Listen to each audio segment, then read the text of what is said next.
Hello everyone, welcome back my YouTube channel. My name is Fisha. I hope आप सभी ठीक होंगे और अपनी अपनी स्टडी कर रहे होंगे।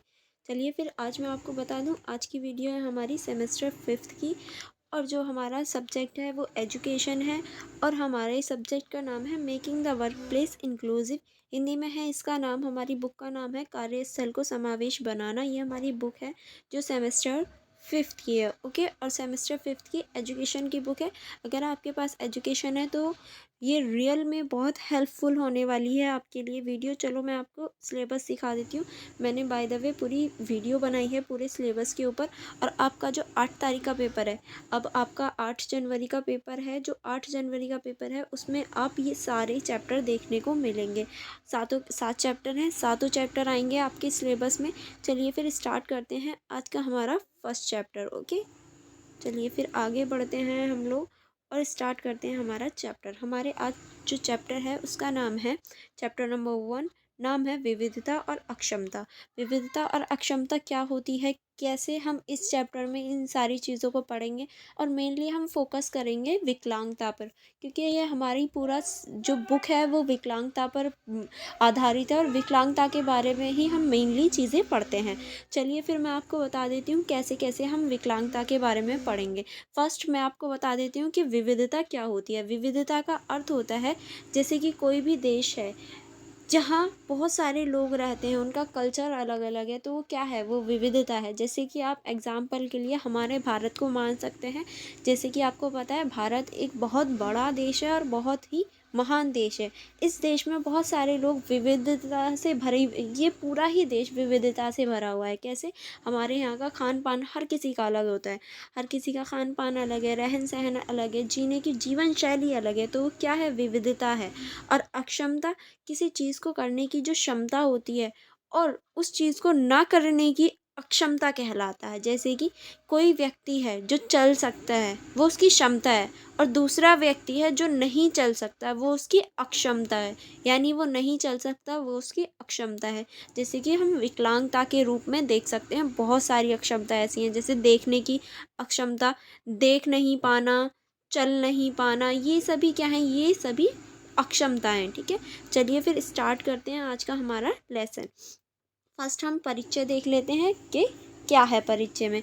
विकलांगता की अवधारणा एक मानवीय स्थिति से जुड़ी हुई है। जो हमारी विकलांगता है उसकी जो अवधारणा है वो मानवीय स्थिति से जुड़ी हुई है, जिसे कोई भी अनुभव कर सकता है। यानी इस स्थिति को कोई भी अनुभव कर सकता है। वृद्ध लोगों को अक्सर अपने शरीर के अंगों में किसी प्रकार की हानि का अनुभव होता है। आपने भी देखा होगा, जब ज़्यादा बुजुर्ग लोग हो जाते हैं, बूढ़े हो जाते हैं, तो उनके शरीर में कहीं ना किसी अंग में परेशानी होने लगती है, तकलीफ होती है। वो ही जो है वो विकलांगता का एक कारण है। विकलांगता उसी की वजह से होती है जो विकलांगता का कारण बनता है। उदाहरण के लिए मोतियाबिंद, गठिया, ये सभी क्या है, ये विकलांगता के कारण ही हैं, जिनसे है कोई भी व्यक्ति विकलांगता को महसूस कर सकता है और विकलांगता ही इसकी जिम्मेदार होती है। ठीक है, यानी कोई भी व्यक्ति हो, चाहे वो वृद्ध अवस्था में हो चाहे वो युवा अवस्था में हो, कोई भी उसे महसूस कर सकता है या फिर उसे देख सकता है। जैसे कि आगे हम देखते हैं, कोई भी व्यक्ति अपने जीवन के किसी भी हिस्से में विभिन्न कारणों से विकलांगता का अनुभव कर सकता है। यानी कोई भी व्यक्ति हो, बच्चा हो, जवान हो, बूढ़ा हो, कोई भी हो, तीनों में से, तीनों कैटेगरी में से कोई भी हो, वो वृद्धावस्था को देख सकता है। जैसे कि कोई बच्चा है, फर्स्ट कोई बच्चा है, बच्चे को लग गई चोट आँख में। जैसे बच्चे खेलते रहते हैं, आँख में चोट लग गई, उसके पत्थर वगैरह लग गए और वो लगा जाके उसकी डायरेक्ट पुतली पर, और उसकी रोशनी चली गई। आँख की जो पुतली होती है उस पर लगा और उसकी रोशनी चली गई। क्या वो विकलांग नहीं हो गया? अब वो देख नहीं सकता, वो एक विकलांग बच्चा बन गया। ठीक है, और दूसरी कैटेगरी में हम लगते हैं जवान को, कोई भी युवा पीढ़ी है। जैसे कि युवा में हम किसी भी लड़के को ले सकते हैं। जैसे लड़के आजकल बाइक राइडिंग बहुत शौक से करते हैं, बाइक चलाते हैं, इतनी फुर्ती में चलाते हैं, इतनी तेज़ी से चलाते हैं, वो देखते नहीं हैं। और कभी कभी ऐसे भी होते हैं जिनके पास हेलमेट तक नहीं होता। आई होप आपने भी देखे होंगे ऐसे लड़के जो बाइक चलाते हैं, बट उनको बिल्कुल भी केयर नहीं है कि कुछ हो सकता है, हेलमेट भी नहीं पहनते। तो बाई चांस ये लड़का है जो बाइक चला रहा है, हो गया इसका एक्सीडेंट और इसके पैर जो है वो टूट गया, इसकी हड्डी टूट गई, बिल्कुल नहीं जुड़ सकती। क्या ये विकलांग नहीं हो गया? ये चलने में अब असमर्थ नहीं हो गया ना? तो ये विकलांगता को महसूस कर सकता है। अब तीसरा कोई बुजुर्ग इंसान है, यानी बूढ़ा इंसान है। अब जैसे जैसे शरीर में नई नई परेशानियों का उदय हो रहा है, जैसे जैसे शरीर में बुढ़ापन आ रहा है, तो उसकी आंखों में परेशानी होने लगी। मोस्टली हम देखते हैं आंखों में परेशानी होने लगती है, मोतियाबिंद हो जाता है। मोतियाबिंद जो होता है वो आंखों की परेशानी होती है, जिससे कोई भी व्यक्ति देखने में असमर्थ हो जाता है। ठीक है, तो ये जो है ये तीनों कैटेगरी में हम देख सकते हैं, और कोई भी व्यक्ति इसको महसूस कर सकता है, और कोई भी व्यक्ति इसे देख सकता है अपने शरीर में, अपने जीवन में, कि हाँ ये कैसे होता है, कब क्या होता है। ठीक है, नेक्स्ट है हमारा विकलांगता एक जटिल और गतिशील शब्द है, जो कि लोगों की समझ और दृष्टिकोण पर निर्भर होता है। जो विकलांगता शब्द है वो एक जटिल और प्रगतिशील है, जो कि किसी भी समस्या को जन्म दे सकता है, और हम उसे कभी भी अनुभव कर सकते हैं। ठीक है, फिर नेक्स्ट आता है हमारा पहले का जो टाइम था, मतलब पहले का जो समय था ना, उसमें विकलांगता को एक चिकित्सा के रूप में देखा जाता था। चिकित्सा का अर्थ होता है जैसे कि दवाइयाँ वगैरह, इन सब में क्या है, जैसे फीवर हुआ, फीवर हम कर सकते हैं, वो चिकित्सक समस्या है, वो इजीली ठीक की जा सकती है। अगर आपको भी फीवर होता है तो आप विकलांगों की श्रेणी में नहीं आ जाते, या फिर मर नहीं जाते हो। आप क्या करते हो, आप अपने स्टोर या फिर अपने आस पास में जो भी डॉक्टर हों उनके पास जाते हैं और दवाई ले लेते हैं, इजीली ठीक हो जाते हैं। तो पहले विकलांगता को भी एक चिकित्सा के रूप में देखा जाता था, और उसको ठीक करा भी जा सकता था। उन लोगों का मानना था कि हाँ विकलांगता ठीक हो जाती है कुछ शर्तों पे। हाँ, कुछ ऐसी बीमारियां होती हैं विकलांगता के अंतर्गत, जैसे कि आंखों की रोशनी है, अगर ज़्यादा चोट लग गई है, जैसे कि उस बच्चे की चोट लग गई है, फर्स्ट बच्चे के चोट लग गई है आँख में, और उसकी आँख की रोशनी जो पुतली होती है उसमें लग गई और रोशनी चली गई, तो हो सकता है डॉक्टर उसमें ऑपरेशन करके उसे थोड़ी सी चीज़ों में चेंजेस करके उसकी आँख में ठीक कर सकते हैं। हो सकता है वो ठीक हो जाए, अगर ज़्यादा हानि नहीं हुई है उसकी आँख को। लेकिन अगर वो टोटली डैमेज हो गई है, टोटली बर्बाद हो गई है, तो वो नहीं हो सकती, बट कुछ कंडीशन में वो हो सकती है। तो इसीलिए उसे चिकित्सा के रूप में देखा जाता था पहले। ओके, आई होप आपको ये समझ में आ गया होगा। वन सेकेंड, आई होप आपको ये समझ में आ गया होगा। चलिए नेक्स्ट देखते हैं। नेक्स्ट अब हमारा आता है विकलांगता की परिभाषा। मेनली विकलांगता जो है, विकलांगता की कोई भी परिभाषा नहीं है, जैसे कि यहाँ भी लिखा है विकलांगता की कोई भी परिभाषा नहीं है। लेकिन फिर भी जैसे कि ये पूरा विश्व है, विश्व में बहुत सारे देश हैं, अब हर देश में विकलांगता पाई जाती है, आप हर देश में विकलांगता को देख सकते हैं। कोई अनोखा नहीं है कि इंडिया में विकलांगता, नहीं, पूरे देश में किसी में भी विकलांगता हो सकती है। तो इन सभी ने विकलांगता की कोई परिभाषा खोजनी चाहिए, बट ऐसी कोई भी परिभाषा नहीं मिली जिस पे सभी सहमत हों, सारे देश सहमत हों। तो हर किसी की अपनी अपनी विकलांगता की डेफिनेशन है, और वो हमेशा बदलती रहती है। लेकिन कुछ संगठनों ने, जो विश्व स्तर पर संगठन होते हैं, जैसे कि WHO, ये विश्व स्तर पर संगठन है, तो इन लोगों ने, कुछ ऐसे संगठनों ने मिलकर विकलांगता की कुछ परिभाषाएं दी, जो कि नीचे हैं। लेकिन कुछ ही परिभाषा ऐसी हैं जिन पर सभी सहमति करते हैं, यानी कुछ ऐसी परिभाषा भी हैं जिन पर दुनिया भर के विभिन्न संगठन जो हैं वो सहमत हैं कि हाँ ये परिभाषा सही है, हम भी सहमत हैं। तो चलिए मैं दिखाती हूँ वो कौन कौन सी परिभाषा है। फर्स्ट परिभाषा है हमारी विकलांगता शिक्षा अधिनियम, जो IDEA है, IDEA, विकलांगता शिक्षा अधिनियम। इस अधिनियम के अंतर्गत क्या है, जो विकलांग व्यक्ति है उसे विकलांग बच्चे के रूप में परिभाषित किया जाता है, यानी जिसे कोई भी विकलांग व्यक्ति है उसे विकलांग बच्चे के रूप में परिभाषित किया जाता है।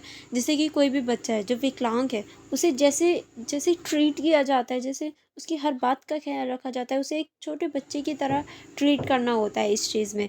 क्योंकि विकलांगों को हर चीज़ में अपॉर्चुनिटी थोड़ी ज़्यादा चाहिए, हर चीज़ में उन्हें थोड़ा सा ज़्यादा मिलना चाहिए, क्योंकि उनके पास कुदरती कुछ चीज़ें कम हैं, तो हमें कुछ चीज़ें ज़्यादा देनी चाहिए। जैसे कि कोई बहरा है तो उसे हमारा साथ की ज़रूरत है, कोई अंधा हो सकता है, तो इस कैटेगरी में ऐसे लोगों को रखा गया। सेकंड आता है हमारा सेकंड है हमारा विश्व स्वास्थ्य संगठन यानी WHO। 1 सेकेंड। जो हमारा WHO है, विश्व स्वास्थ्य संगठन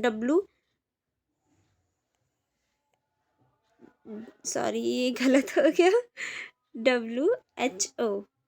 ओके, जो हमारा विश्व स्वास्थ्य संगठन है WHO, ये पूरे विश्व पर ही इसकी समान नियंत्रण होता है और इसने विकलांग व्यक्ति को एक व्यापक शब्द के रूप में परिभाषित किया है। जो विकलांगता है उसने बताया कि विकलांगता एक व्यापक शब्द है और इसी रूप में इन्होंने परिभाषित किया, जिसमें हानि, गतिविधि, सीमाएं और भागीदारी प्रबंधन शामिल है। जिसमें किसी व्यक्ति की हानि, उसकी सीमाएं। अब देखो कोई व्यक्ति है जो चल नहीं सकता, एक्स नाम का व्यक्ति है, ये चल नहीं सकता, तो इसकी क्या सीमा हो गई? चलना। चलना क्या हो गई? ये इसकी सीमा हो गई। क्यों? क्योंकि ये चल नहीं सकता, इसीलिए इसकी सीमा क्या हो गई? चलना। तो इन्होंने इसी को वो अपनी परिभाषा में रखा है।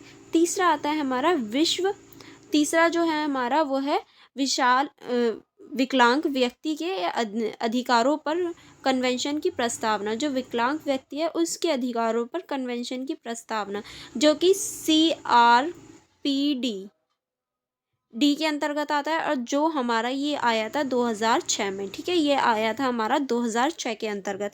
इसमें क्या है? इसमें विकलांग व्यक्ति के पर्यावरण बाधाओं पर ज़्यादा ध्यान देते हैं। ये जो विकलांग है ना व्यक्ति, जैसे कि एक्स नाम का व्यक्ति है जो विकलांग है, इसको ऐसे पर्यावरण में रखने की बात करते हैं जहाँ कोई भी इसका मजाक ना उड़ाए, हर कोई इसे मोटिवेट करे, डीमोटिवेट कोई ना करे, इसे जीवन जीने की शैली बताएं, इन्हें आगे बढ़ने की बात कहें। ना कि जो दूसरा बंदा है वो कहता है कि नहीं तुम ये नहीं कर सकते, तुम वो नहीं कर सकते, तुम ये नहीं करोगे, तुम वो नहीं करोगे, ये तुम्हारे बस की बात नहीं है। तो इन सभी चीज़ों से दूर रखने की बात करता है कौन सा? ये तीसरा, जो वो विकलांग व्यक्ति अधिकारों पर कन्वेंशन की प्रस्तावना है, ये इन सभी चीज़ों से दूर रखता है और बताता है कि एक पर्यावरण भी बहुत महत्वपूर्ण चीज़ होती है किसी भी विकलांग व्यक्ति के लिए। ठीक है, चलिए आई होप आपको ये भी समझ में आ गया होगा। नेक्स्ट है हमारा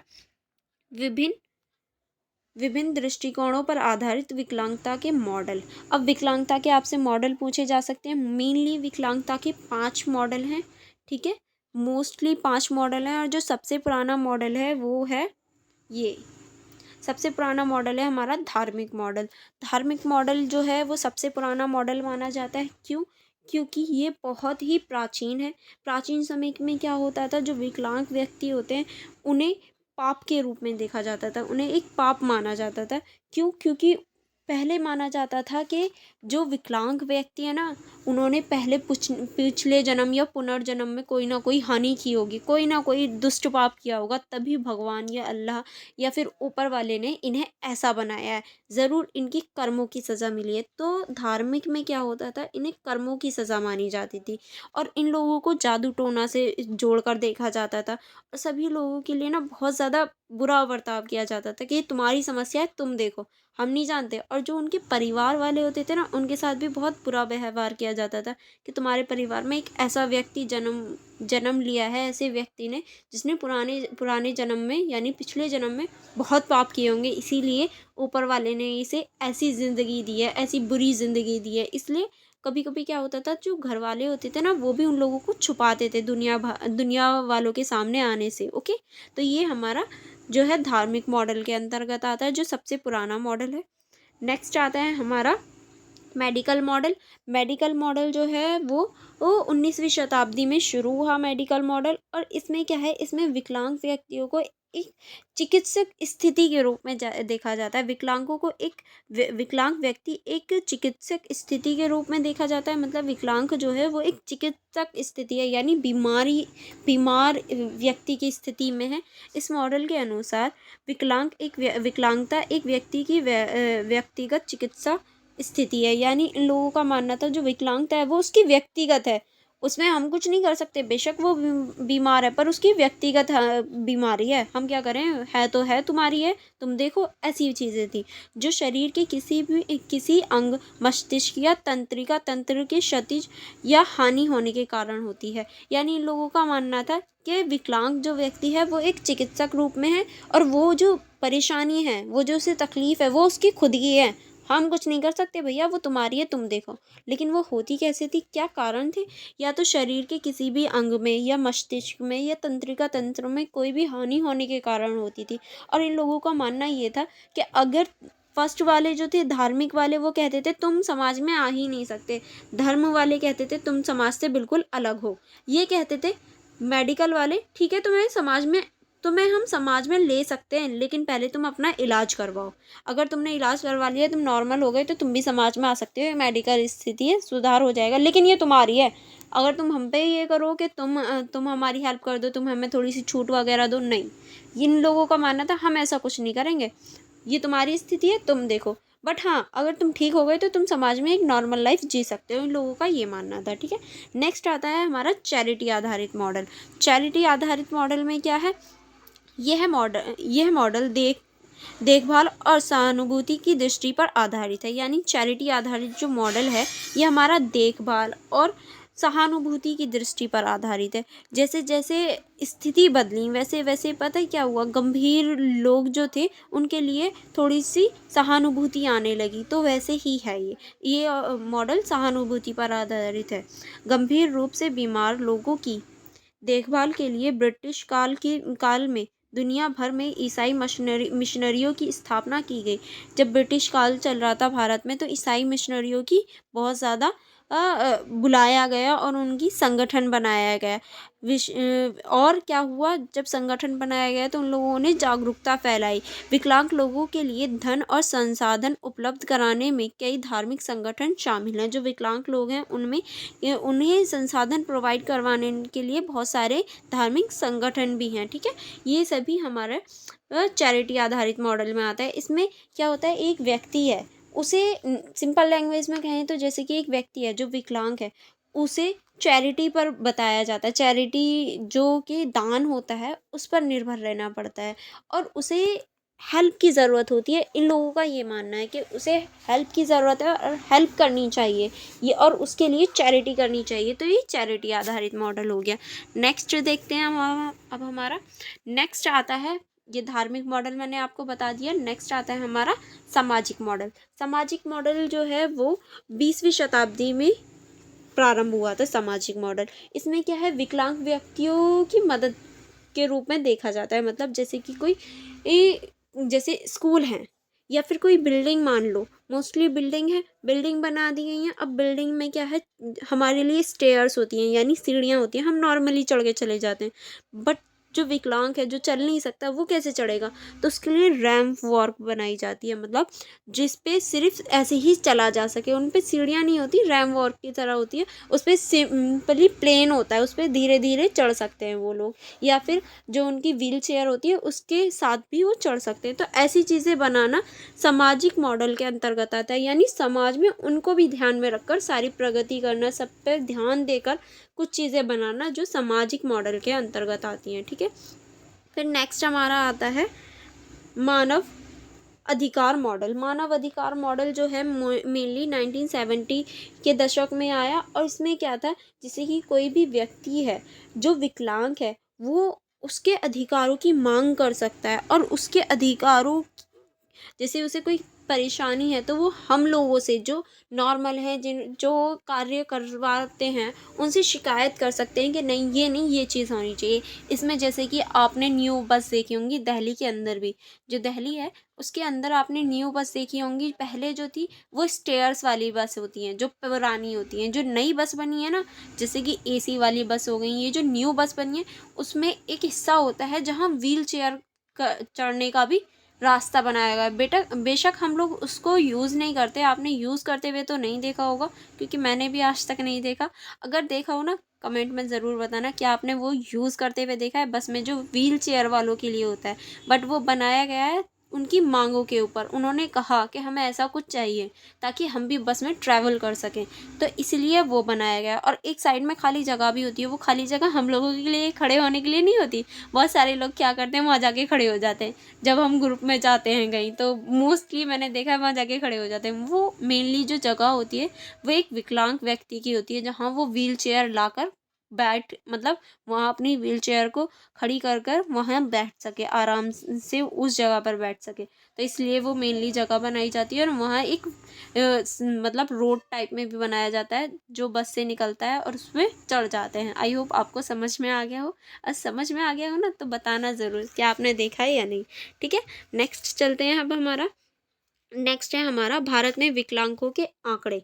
जो भारत है उसमें कितने लोग विकलांग हैं, मेनली देखें तो भारत में विकलांगों की जो संख्या है वो 26.8 मिलियन है। 26.8 मिलियन लोग जो हैं वो विकलांग हैं सिर्फ भारत के अंदर, जिसमें पुरुषों की जो मतलब आदमी हैं उनकी संख्या 56% है। 56% पुरुष हैं और 44% महिलाएं हैं, जिसमें 56% जो हमारे पुरुष हैं और 44% महिलाएं हैं। इसमें मेनली यही बताया गया है। चलिए फिर आगे चलते हैं।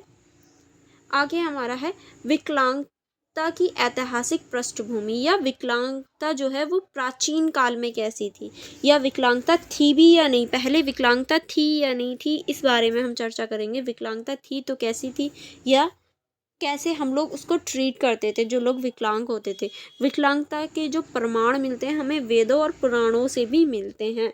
वेदों और पुराणों में भी विकलांगता की बात की गई है। और ऋग्वेद में मोस्टली जो हमारा सबसे पुराना वेद है ऋग्वेद, ऋग्वेद में विकलांग लोगों के बारे में बताया गया है कि हाँ विकलांग लोग होते थे और विकलांग लोगों के कैसे इलाज किया जाता था वो भी बताया गया है। और विकलांग लोगों को ऐसा कार्य दिया जाता था जो वो कर सकें इजीली। मतलब जैसे कि कोई व्यक्ति है वो चल नहीं सकता तो उसे बैठने का काम दे दिया, यानी तुम ऐसा काम करो जो तुम बैठे बैठे कर सकते हो। और एक व्यक्ति है जो देख नहीं सकता तो उसे ऐसा काम दिया, जैसे कि उसे ऐसा काम दे दिया कि तुम बिना देखे कर लो। जैसे किसी को रोकना है कि भाई रुक जा, या फिर किसी को बताना है कि ये बात तुम्हें यहाँ से वहाँ पहुँचानी है, बस तुम्हें मुंह से बोलना है, देखना कुछ नहीं है, बस बोल देना है कि हाँ ये व्यक्ति आया, तुम्हें इससे ये बात कह देनी है। ऐसे कार्य जो विकलांग लोग कर सकते थे उन्हें वैसे कार्य दिए जाते थे। लेकिन जब हमारा ब्राह्मणवाद आ जाता है, ब्राह्मणवाद जब ब्राह्मण, आपको पता होगा ऋग्वेद के बाद में जो पूरा विश्व था वो 4 हिस्सों में बढ़ गया था। पहला था जो क्षत्रिय, वैश्य, शूद्र, सॉरी फर्स्ट आते थे ब्राह्मण, फर्स्ट थे हमारे ब्राह्मण, दूसरे थे क्षत्रिय, तीसरे थे वैश्य और चौथे थे शूद्र। इन चारों में हमारा पूरा समाज बट गया था।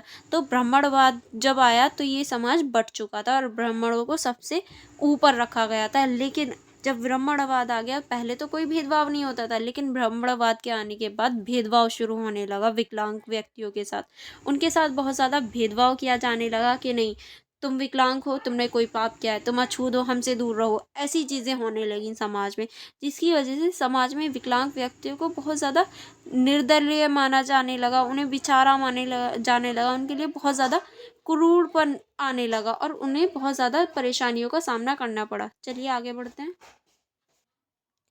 चलिए नेक्स्ट हम देखते हैं मुगल काल में। अब देखिए जैसे जैसे प्राचीन काल आता है हमारा, पहले हम लोग देखते हैं ऋग्वेद को। ऋग्वेद को देखने के बाद हम देखते हैं ब्राह्मण। ब्राह्मण का जो टाइम आता है, ब्राह्मणों का जो टाइम आता है, जब हम देखते हैं कि समाज पर ब्राह्मण जो थे उन्हों का पूरा दबदबा था। उसके बाद में आते हैं राजा वगैरह। जब राजा आते हैं जैसे कि चंद्रगुप्त मौर्य, चंद्रगुप्त मौर्य आते हैं पहले राजा, फिर आते हैं अशोक, फिर आते हैं हमारे कौन से मुगल काल। जब मुगल काल भी आ जाता है तो मुगल काल, ये 3 ऐसे लोग थे या तीनों का ऐसा काल था, जैसे कि चंद्रगुप्त मौर्य का काल, अशोक का काल और मुगल काल। इस तीनों के काल में जो विकलांग व्यक्ति थे उनके लिए बहुत ज़्यादा सोचा गया, उनके लिए बहुत ज़्यादा नियम कानून बनाए गए। जैसे कि मुगल काल के दौरान दौरान दान के कुछ निशान मिले हैं, यानी मुगल काल के दौरान दान दिया जाता था, जिसे क्या कहा जाता था, जातक प्रणाली, जिसे जातक प्रणाली का नाम से जाना जाता था, जिसका अर्थ था कि भुगतान व्यक्तियों की आय को दान के रूप में दिया जाता था। यानी जो भुगतान करते थे व्यक्ति, किसी भी चीज़ का जो भुगतान करते थे, उन्हें दान के रूप में विकलांग व्यक्तियों को दे दिया जाता था, ताकि उनका जीवन यापन हो सके। और मुगल और अशोक और गुप्त जो हैं, चंद्रगुप्त, उनके काल में भी ये चीज़ देखी जा सकती है, चंद्रगुप्त और अशोक के काल में भी। और जो हमारे एक व्यक्ति हैं राम नाम के, जिन्होंने 2004 में अपनी निष्कर्षीय में उल्लेख किया। जो राम नाम के एक व्यक्ति हैं, जिन्होंने 2004 में उन्होंने अपनी पुस्तक में निष्कर्ष लिया, जिसमें वो बताते हैं कि 14वीं शताब्दी, यानी जब 14वीं शताब्दी चल रही थी, जो कौटिल्य थे, यानी चाणक्य, चाणक्य कह लो, कौटिल्य कह लो, इन्होंने जो व्यक्ति वो थे विकलांग, उनके लिए अपशब्द यूज, यानी बुरे शब्द, जैसे हम बोलते हैं ये विकलांग है, इससे घिन करना, ये करना, वो करना, तो उन शब्दों पर भी प्रतिबंध लगा दिया था कौटिल्य ने, जिन्हें हम चाणक्य के नाम से भी जानते हैं। और इनकी जो वो जासूस नेटवर्क थे ना, जो जासूसी करते थे, उनमें कुछ व्यक्ति जो थे वो विकलांग भी भर्ती करवाए थे इन्होंने, ठीक है। फिर उसके बाद में आता है हमारा भारत, जब इसमें ब्रिटिश काल चल रहा था, यानी भारत का वो समय जब ब्रिटिश काल चल रहा था, उस समय के दौरान विकलांग लोगों के प्रति सहानुभूति सहानुभूति जो थी वो बढ़ने लगी। क्यों? क्योंकि उस समय सभी लोग विकलांग व्यक्तियों के लिए थोड़ा सहानुभूति दिखाने लगे कि हाँ, उनको हेल्प की ज़रूरत है, उन्हें अपने साथ लाने के लिए उनके लिए थोड़ी ज़्यादा चीज़ें होनी चाहिए। और इसीलिए जो चैरिटी आधारित मॉडल है, उसने अपनी जड़ें पकड़ ली और जड़ें मजबूत कर ली, क्योंकि लोग जो थे वो विकलांग लोगों को पैसे दान करने लगे, उनके जीवन यापन के लिए कुछ ना कुछ करने लगे, तो वो चैरिटी आधारित मॉडल के अंतर्गत आ गया, ठीक है। नेक्स्ट आता है हमारा प्राचीन पश्चिमी समाज में विकलांगता की अवधारणा। जो पश्चिमी समाज है, उसमें विकलांगता कैसी थी, या विकलांगता को क्या कैसे माना जाता था। विकलांगता को एक बुराई और जादू टोनों के साथ जोड़कर देखा जाता था। पश्चिमी समाज में भी विकलांगता को बहुत बड़ी बुराई और जादू टोना के साथ जोड़कर देखा जाता था। लोग आमतौर पर उनका मजाक उड़ाते थे, यानी पश्चिमी समाज में भी लोग मजाक उड़ाया करते थे, लेकिन 15वीं शताब्दी के बाद वो मजाक की अवधारणा बदल गई और सहानुभूति में बदल गई। यानी सभी लोग पहले मजाक उड़ाते थे, फिर उनके बाद में उनकी सहानुभूति, जैसे ही 15वीं शताब्दी का प्रारंभ हुआ, उन सभी ने सहानुभूति दिखानी शुरू कर दी विकलांग व्यक्तियों के लिए, और उनके लिए नए नए स्थानों की स्थापना की गई, जैसे कि पागल खाना होता है, पागल खाने को स्थापित किया गया, ताकि उनमें जो पागल लोग हैं उनको रखा जा सके, उनका इलाज किया जा सके, उन्हें फिर से ठीक किया जा सके। और ऐसे ही नई नई चीज़ों का उदय हुआ। और जो पश्चिमी समाज था, उसमें विकलांगता की जो गलत अवधारणा थी, जो रूढ़िवादी समाज पर थी कि वो गलत हैं, वो ऐसे हैं, वो वैसे हैं, उनसे घिन करो, उन सभी को ख़त्म कर दिया गया, और धीरे धीरे पूरा समाज एक समान संतुलन वाला समाज बन गया, जिसमें सभी व्यक्तियों को समान रूप से माना जाने लगा, ठीक। नेक्स्ट चलते हैं हमारा, अब हम भारत में देखते हैं। भारत में स्वतंत्रता के बाद, जो भारत है हमारा, भारत में स्वतंत्रता के बाद विकलांगता की अवधारणा कैसी थी, विकलांगता, या फिर उसके बारे में क्या सोचते थे लोग जब हमारा भारत आज़ाद हुआ। तो 18वीं शताब्दी तक विकलांग लोगों की उपेक्षा, यानी मजाक उड़ाई जाती थी, उन्हें बहुत ज़्यादा गंदा माना जाता था, उनकी मजाक बनाई जाती थी, और समाज में नकारात्मक रूढ़िवादियों का बोलबाला था। यानी जब हमारा समाज आज़ाद हुआ, हमारा देश आज़ाद हुआ, 18वीं शताब्दी तक हमारे समाज में जो विकलांग व्यक्ति होते हैं, उनकी मजाक उड़ाई जाती थी, और जो रूढ़िवादी समाज है उसका बोलबाला था। और आधुनिक औद्योगिक पूंजीवाद समाज के आने से और विकलांग लोगों को समाज में बोझ माना जाने लगा। क्यों? क्योंकि जब आधुनिकीकरण आ गया, तो विकलांग व्यक्ति कुछ नहीं कर सकते थे। जो वे बेचारे बैठ के पहले थोड़ा बहुत काम कर लेते थे, जैसे कोई व्यक्ति है, वो चल नहीं सकता, वो बैठ के काम कर लेता था, अब वो भी नहीं कर सकता, क्योंकि मशीनें आ गई। और मशीनें चलाने के लिए तो व्यक्ति को पूरा सही होना चाहिए, तभी तो कोई व्यक्ति मशीन चलाएगा।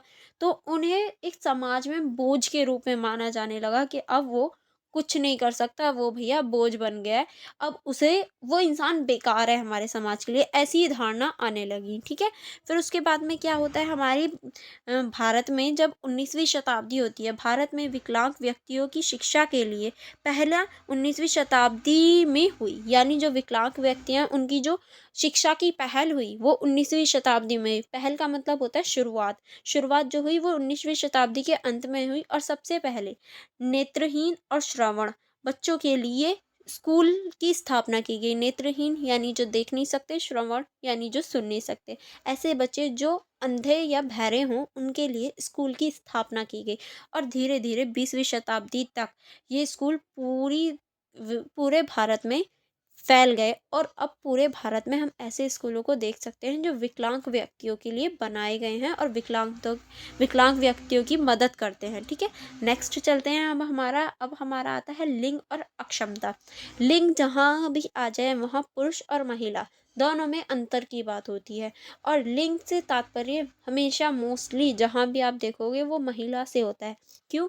क्योंकि हमारा पूरा समाज पितृसत्तात्मक है।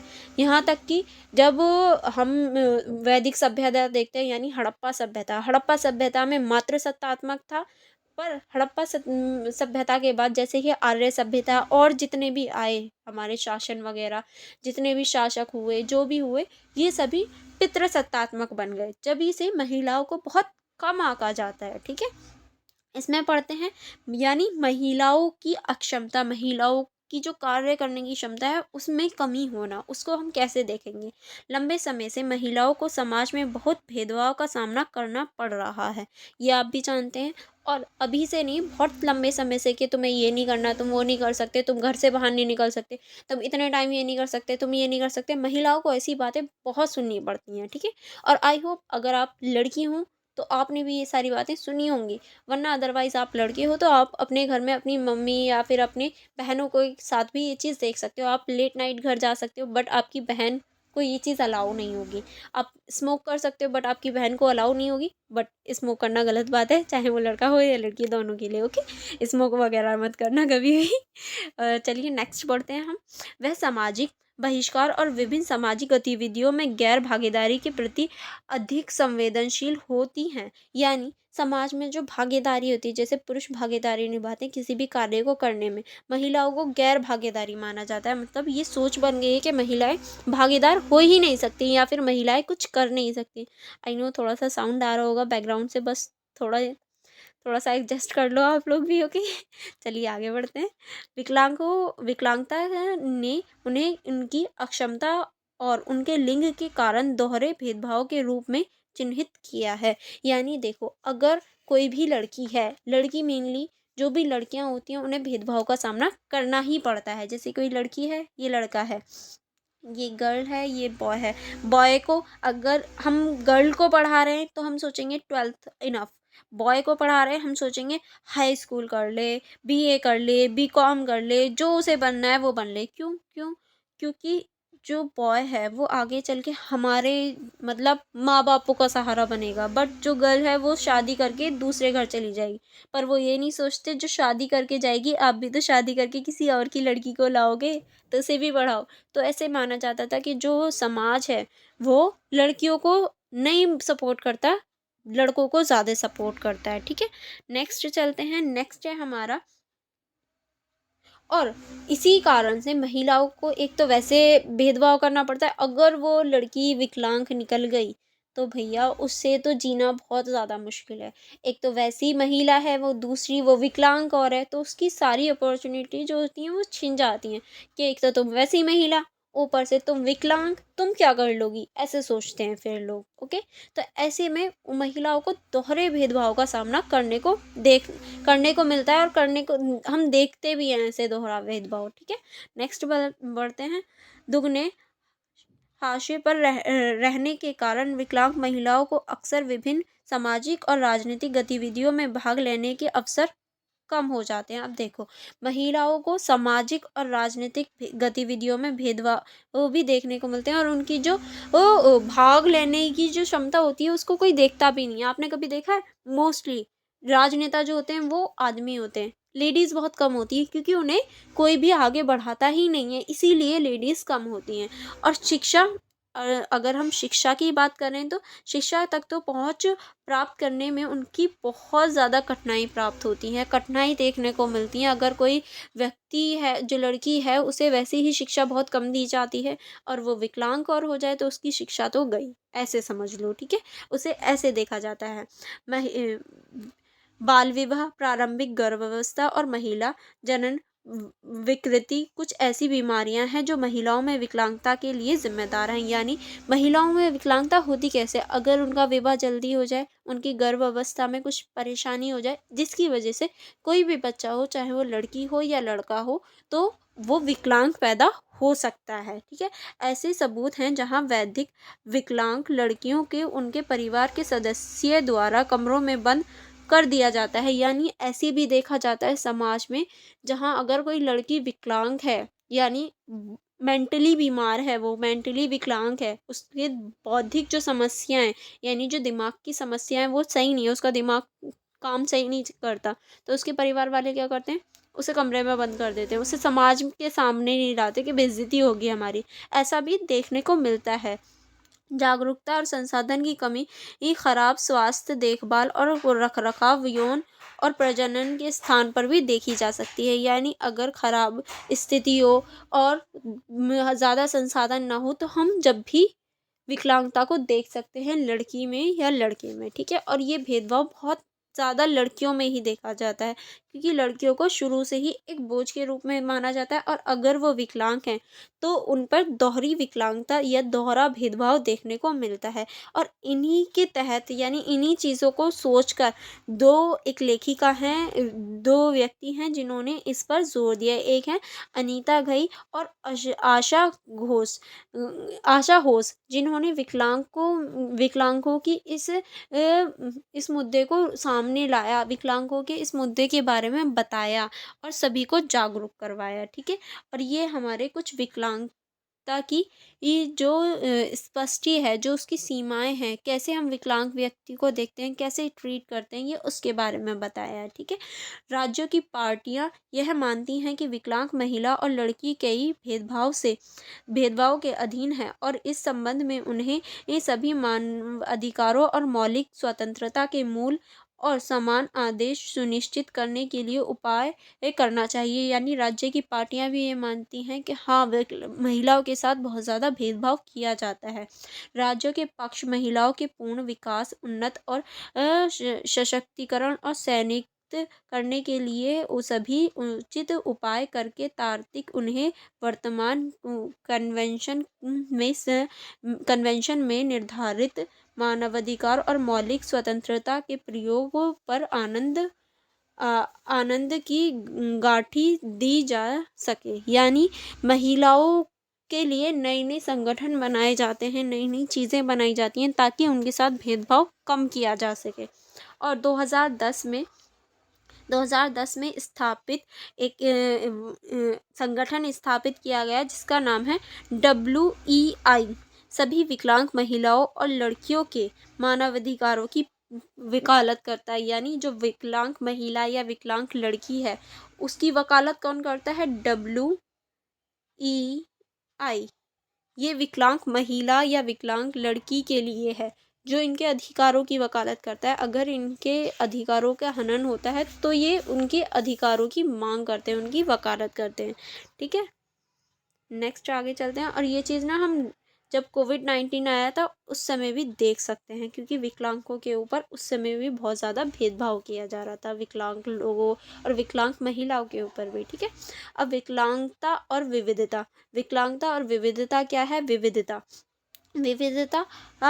मेनली क्या है? मेनली विविधता क्या है? अलग अलग प्रकार की चीज़ें होना, अलग अलग लोग होना, अलग अलग संस्कृति होना, यही तो विविधता है। अब जो हम बुक के अकॉर्डिंग देखते हैं, वो है कैम्ब्रिज डिक्शनरी के अनुसार विविधता का अर्थ कई अलग अलग प्रकार की चीज़ों या लोगों की चीज़ों में शामिल करने के कार्यों से है। यानी विविधता का अर्थ क्या है इनके अनुसार?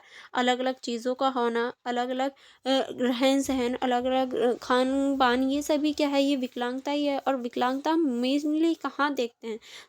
विकलांगता का अगर कोई अच्छा उदाहरण है तो वो है भारत।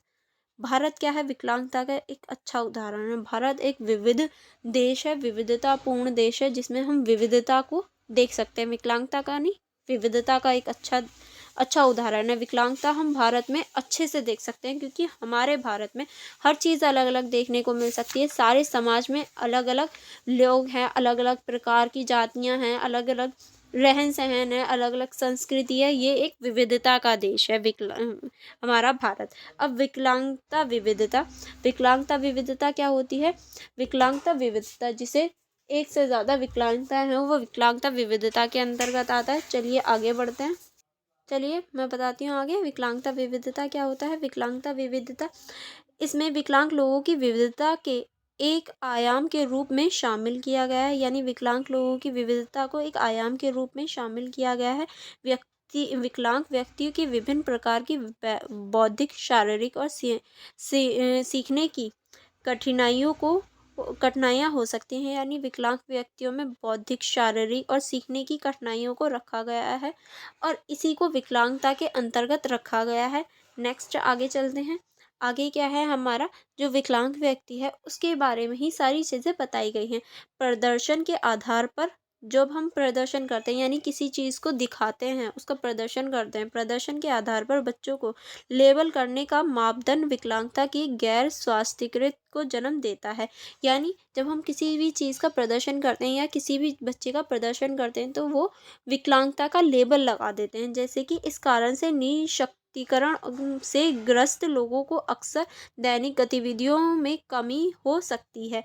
यानी देखो, जब भी मेनली इस पूरे का यहाँ से यहाँ तक का पूरा मतलब ये है, जैसे कि कोई भी बच्चा है, हम उसको दिखाते हैं कि हाँ ये वो बच्चा है, तो हम उसका नाम नहीं लेते। अगर वो विकलांग है तो हम बोलेंगे ये गूंगा है।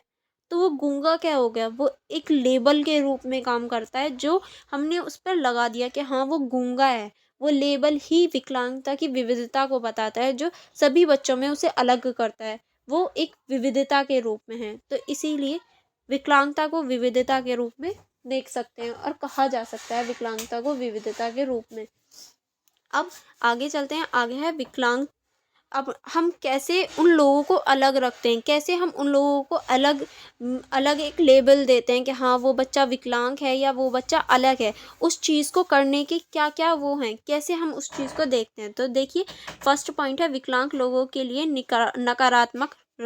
नकारात्मक सोच रखना या देखना। ये सभी क्या है? विकलांगता को अलग रखने के कारण हैं, जो उन्हें अलग रखते हैं। क्योंकि हम विकलांग लोगों के लिए नकारात्मक सोच रखते हैं, उनके लिए पॉजिटिव नहीं सोचते, उनके लिए नेगेटिव सोचते हैं कि वो लोग सही नहीं है, वो ऐसे हैं, वो वैसे हैं। तो उनके लिए नकारात्मक सोच रखना, उनकी शारीरिक और भावनात्मक ज़रूरतों को पूरी करने के लिए पर्याप्त संसाधनों की कमी होना, उनकी जो समस्याएं हैं उनको कम करने के लिए संसाधन कम है, संसाधनों की कमी होना, शैक्षिक प्रदर्शन के लिए पूर्ण निर्धारित मापदंड यानी सेम मापदंड रखना उनके लिए भी और हमारे लिए भी, पर्याप्त शिक्षक प्रशिक्षण कार्यक्रमों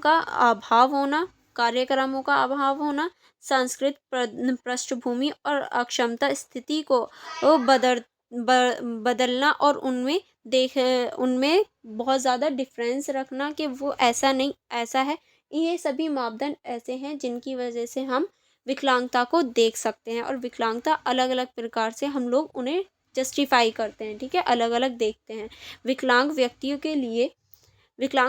के लिए शिक्षा अवसरों की कमी होती है। विकलांग जो व्यक्ति होते हैं उनके लिए शिक्षा अवसर बहुत कम होते हैं, उन्हें शिक्षा की बहुत कम ही हम अवसर प्रदान कर पाते हैं। हम तो ये सोचते हैं कि बहुत सारे लोग ऐसे सोचते हैं विकलांगों के लिए क्या ज़रूरत है शिक्षा की, ज़रूरत ही नहीं है, इसलिए विकलांग लोगों के लिए शिक्षा की कमी होना। नेक्स्ट आता है हमारा विकलांग अध्ययन। विकलांगता अध्ययन या विकलांगता को क्यों पढ़ना चाहिए, हमें विकलांग लोगों के बारे में क्यों पढ़ना चाहिए, मेनली यही क्वेश्चन है कि क्यों हमें ये चीज़ें पढ़ाई जा रही हैं, ताकि जो विकलांग लोग हैं उनके बारे में हम जान सकें, हम उनकी समस्याओं को पहचान सकें और उनका निवारण करें, उन्हें दूर करें। हम विकलांग लोगों की जो मेनली समस्याएँ, जैसे विकलांग लोगों को बहुत ज़्यादा भेदभाव का सामना करना पड़ता है, आगे चल के वो ना हो, हम उसको दूर कर सकें। इसलिए तो हमें ये पढ़ाया जा रहा है, ताकि जो हमारे बड़े लोग करते हैं वो ना हो। नेक्स्ट चलते हैं। सॉरी, इतना ज़्यादा डिस्टर्बेंट हो गया था। चलिए, कोई आ गया था, चलिए फिर आगे बढ़ते हैं।